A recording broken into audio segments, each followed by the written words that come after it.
сигурно сте чували една фраза от Еклесиаст, която гласи, че който трупа мъдрост, трупа и печал.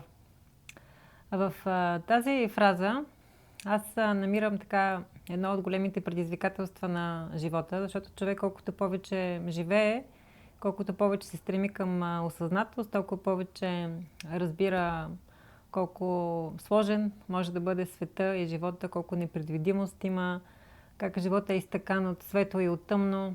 И всъщност това носи със себе си риска живота да ни вгорчи, така да се каже. Тоест с годините тази печал, която нараства заедно с мъдростта и с разбирането, да започне да взима превес. Което, разбира се, едва ли е самия замисъл на живота. Едва ли живота така е създаден, че живеейки все повече и повече, ние да ставаме все по-унили, все по-огрижени и все по-тъжни.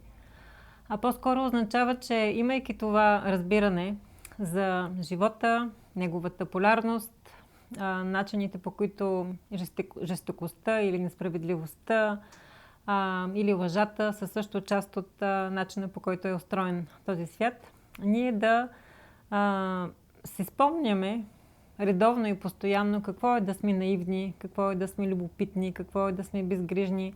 Все неща, които всъщност са присъщи на децата.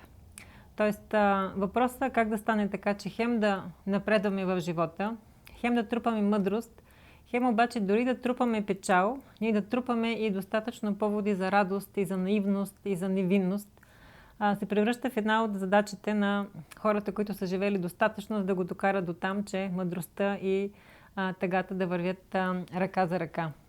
И тук вярвам, че всеки може да потърси своите начини, по които да балансира своето разбиране за света с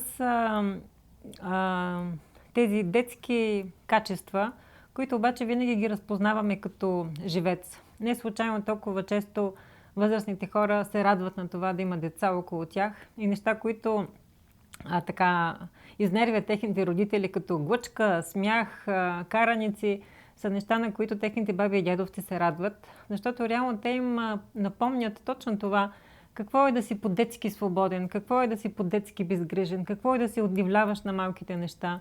И това всъщност са част от начините, по които, напредвайки в живота, да си спомняме и откъде сме тръгнали и тези неща, които сме позагубили с времето, да ги върнем обратно в дните си.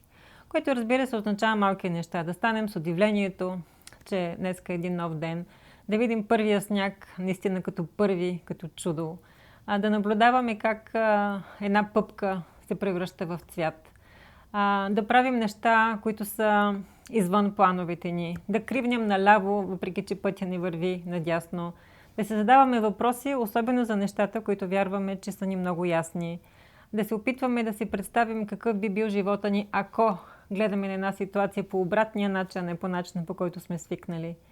И така, в това предизвикателство с тъгата, която годините трупат заедно с нас, ние всъщност да ги балансираме с достатъчно радост, жизненост, невинност, наивност, смях, игривост. Все хубави неща.